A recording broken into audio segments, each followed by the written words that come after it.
ಎಲ್ಲ ನನ್ನ ಸ್ನೇಹಿತರಿಗೂ ಮಕರ ಸಂಕ್ರಾಂತಿಯ ಶುಭಾಶಯಗಳು. ಈ ದಿನ ನಾನು ಒಂದು ಸಣ್ಣ ಸಂಪ್ರದಾಯದ ಬಗ್ಗೆ ತಿಳಿಸೋಕೆ ಬರ್ತಾ ಇದ್ದೀನಿ. ಶುರು ಮಾಡೋಣವಾ? ಸಂಕ್ರಾಂತಿ ಹಬ್ಬದಲ್ಲಿ 10 ವರ್ಷದ ಒಳಗಿನ ಮಕ್ಕಳಿಗೆ ಫಲ ಎರೆಯುವುದು ಎಂಬ ಒಂದು ಸಂಪ್ರದಾಯವನ್ನು ಹಿರಿಯರು ಮಾಡಿದ್ದಾರೆ. ಅದು ತುಂಬ ಜನಕ್ಕೆ ಗೊತ್ತಿಲ್ಲ. ಈಗ ನಾನು ಅದನ್ನು ಮಾಡೋದಕ್ಕೋಸ್ಕರ ರೆಡಿ ಮಾಡ್ಕೊತಾ ಇದ್ದೀನಿ.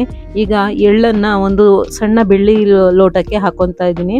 ಎಳ್ಳು ಮತ್ತು ಬೆಲ್ಲ, ಹಾಗೆ ಹುರ್ಗಡ್ಲೆ ಮತ್ತು ಕಾಯಿಯನ್ನು ಇದಕ್ಕೆ ಹಾಕ್ಕೊಂಡು ರೆಡಿ ಮಾಡ್ಕೊಂಡಿದ್ದೀನಿ. ಇನ್ನೊಂದು ಬೆಳ್ಳಿ ಲೋಟಕ್ಕೆ ಸ್ವಲ್ಪ ಹಾಲು ಮತ್ತು ತುಪ್ಪ ಹಾಗೂ ಜೇನುತುಪ್ಪವನ್ನು ಸೇರಿಸ್ಕೊಂಡು ಅದನ್ನು ಸಹ ರೆಡಿ ಮಾಡಿ ಇಟ್ಕೊಂಡಿದ್ದೀನಿ. ಬೆಳ್ಳಿ ಲೋಟ ಇಲ್ಲ ಅಂದರೆ ಮಾಮೂಲಿ ಲೋಟಕ್ಕೆ ಸಹ ಹಾಕೋಬೋದು. ಈಗ ಇದನ್ನು ಫಲ ಎರೆಯೋದಕ್ಕೋಸ್ಕರ ರೆಡಿ ಮಾಡ್ಕೊತಾ ಇದ್ದೀನಿ. ಹುರ್ಗಡ್ಲೆ, ಎಳ್ಳು, ಕೊಬ್ಬರಿ ಮತ್ತು ಬೆಲ್ಲವನ್ನು ಹಾಕ್ಕೊಂಡು ಚೆನ್ನಾಗಿ ಮಿಕ್ಸ್ ಮಾಡ್ಕೊಂಡು ಇಟ್ಕೊತಾ ಇದ್ದೀನಿ. ಈಗ ಫೈನಲಿ ನನ್ನ ಮಗಳು ಅಭಿಜ್ಞಾ ರೆಡಿಯಾಗಾಯಿತು. ಅವಳಿಗೆ ನಮ್ಮಮ್ಮ ಕೊಡಿಸಿದಂತಹ ಸೊಂಟದ ಪಟ್ಟಿ ಬೇಕು ಅಂತ ಹೇಳ್ತಾ ಇದ್ಲು. ಅದಕ್ಕೆ ಅದನ್ನು ಹಾಕಿದ್ದೀನಿ. ಅವಳು ಹುಟ್ಟಿದಾಗ ಅದು ಕೊಟ್ಟಿದ್ದು, ಇದುವರೆಗೂ ಅವಳು ಹಾಕಿರಲಿಲ್ಲ, ಇದೇ ಫಸ್ಟು. ಈಗ ಹಾಕ್ಕೊಂಡು ರೆಡಿಯಾಗಿದ್ದಾಳೆ. ಈಗ ಶುರು ಮಾಡೋಣ ಬನ್ನಿ.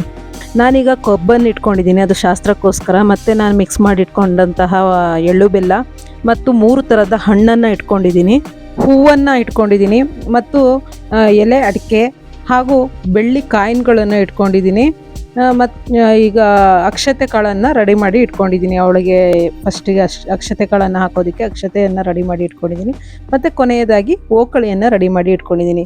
ಯಾಕಂದರೆ ಮಕ್ಕಳಿಗೆ ದೃಷ್ಟಿ ಆಗಬಾರ್ದು ಅನ್ನೋ ಕಾರಣಕ್ಕೆ ಕೊನೆಯದಾಗಿ ಓಕಳಿಯನ್ನು ಮಾಡೋದನ್ನು, ಅಂದರೆ ಆರತಿಯನ್ನು ಮಾಡೋದನ್ನು ಮರಿಬಾರ್ದು. ಅದಕ್ಕೋಸ್ಕರ ಆರತಿಯನ್ನು ರೆಡಿ ಮಾಡಿ ಇಟ್ಕೊಂಡಿದ್ದೀನಿ. ಬೆಳ್ಳಿ ಕಾಯಿನು ಆಪ್ಷನಲ್ ಸ್ನೇಹಿತರೆ. ನನ್ನ ಹತ್ರ ಬೆಳ್ಳಿ ಕಾಯಿನ್ ಇತ್ತು ಅಂತ ಬೆಳ್ಳಿ ಕಾಯಿನ್ ಇಟ್ಕೊಂಡಿದ್ದೀನಿ. ಬೆಳ್ಳಿ ಕಾಯಿನ್ ಇಲ್ಲ ಅಂತ ಹೇಳಿದ್ರೆ ಮಾಮೂಲಿ ಕಾಯಿನ್ಗಳನ್ನ ಇಟ್ಕೊಂಡು ಫಲವನ್ನು ಎರಿಬಹುದು. ನಾನು ಫಲ ಎರೆಯೋ ಟೈಮಲ್ಲಿ ಆ ಲೋಟದ ಒಳಗೆ ಕಾಯಿನನ್ನು ಹಾಕ್ಕೊಂಡಿರಬೇಕು ಅನ್ನೋ ಕಾರಣಕ್ಕೆ ಬೆಳ್ಳಿ ಕಾಯಿನನ್ನು ಇಟ್ಕೊಂಡಿದ್ದೀನಿ ಅಷ್ಟೇ. ನಮ್ಮ ಹತ್ರ ಅದಿಲ್ಲ ಅಂದರೆ ಬೇರೆ ಕಾಯಿನ್ಗಳನ್ನ ಸಹ ಇಟ್ಕೋಬೋದು. ಮೊದಲಿಗೆ ಮಗುವಿಗೆ ಕುಂಕುಮವನ್ನು ಇಟ್ಟು ಅಕ್ಷತೆಯನ್ನು ಹಾಕಿ ನಂತರ ಅವಳ ಕೈಗೆ ಫಲವನ್ನು ಕೊಡಬೇಕು, ಅಂದರೆ ಕಬ್ಬನ್ನು ಕೊಡಬೇಕು. ಮೊದಲಿಗೆ ಲೋಟದೊಳಗೆ ಕಾಯಿನನ್ನು ಹಾಕ್ಕೊಂಡಿರಬೇಕು. ನಂತರ ಅದಕ್ಕೆ ಸ್ವಲ್ಪ ಅಕ್ಕಿಯನ್ನು ಮತ್ತು ನಾವು ಮಿಕ್ಸ್ ಮಾಡಿ ಇಟ್ಕೊಂಡಂತಹ ಎಳ್ಳು ಬೆಲ್ಲವನ್ನು ಹಾಗೂ ಒಂದು ಹಣ್ಣನ್ನು ಹಾಕಿಬಿಟ್ಟು ಅದು ಫಲವನ್ನು ಎರಿಬೇಕು.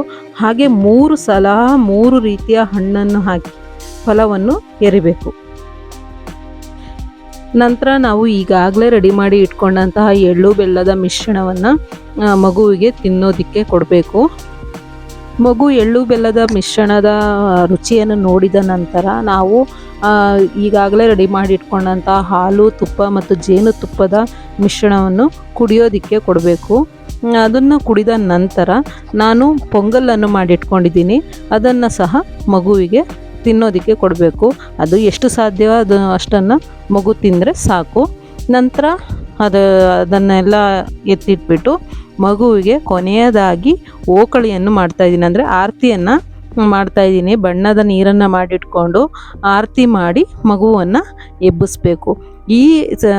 ಇದನ್ನು ಯಾಕೆ ಮಾಡ್ತಾರೆ ಅಂತ ಅಂದರೆ ಮಗುವಿಗೆ ಒಳ್ಳೆ ಶ್ರೇಯಸ್ಸು ಬರಲಿ, ಹೊಸ ವರ್ಷದಿಂದ ಮಗುವಿಗೆ ಒಳ್ಳೆಯದಾಗಲಿ, ಮುಂದಿನ ಭವಿಷ್ಯ ಚೆನ್ನಾಗಿರಲಿ, ಉಜ್ವಲವಾಗಿರಲಿ ಅನ್ನೋ ಕಾರಣಕ್ಕೋಸ್ಕರ 10 ವರ್ಷದ ಒಳಗಿನ ಮಕ್ಕಳಿಗೆ ಈ ಸಂಪ್ರದಾಯವನ್ನು ಹಿರಿಯರು ಮಾಡಿದ್ದಾರೆ. ಎಷ್ಟೋ ಜನರಿಗೆ ಈ ವಿಷಯ ಗೊತ್ತಿಲ್ಲ. ಆ ಕಾರಣಕ್ಕೋಸ್ಕರ ನಾನು ಎಲ್ರಿಗೂ ಇದೊಂದು ಮೆಸೇಜ್ ತಲುಪಲಿ ಅನ್ನೋ ಕಾರಣಕ್ಕೆ ಈ ವಿಡಿಯೋ ಮಾಡ್ತಾಯಿದ್ದೀನಿ. ಎಲ್ರಿಗೂ ಒಳ್ಳೆಯದಾಗಲಿ. ಈ ವಿಡಿಯೋ ಯೂಸ್ಫುಲ್ ಆಗಿದೆ ಅಂತ ಅನಿಸಿದ್ರೆ ದಯವಿಟ್ಟು ಒಂದು ಲೈಕ್ ಮಾಡಿ ಮತ್ತು ನನ್ನ ಈ ಚಾನಲನ್ನು ಮುಂದಿನ ವಿಡಿಯೋಗಳಿಗೋಸ್ಕರ ಸಬ್ಸ್ಕ್ರೈಬ್ ಮಾಡಿ ಅಂತ ಹೇಳ್ತಾ ನನ್ನ ಈ ವಿಡಿಯೋನ ಮುಗಿಸ್ತಾ ಇದ್ದೀನಿ. ಧನ್ಯವಾದಗಳು. ಮತ್ತೊಮ್ಮೆ ಎಲ್ಲರಿಗೂ ಮಕರ ಸಂಕ್ರಾಂತಿಯ ಮತ್ತು ಹೊಸ ವರ್ಷದ ಶುಭಾಶಯಗಳು. Thank you.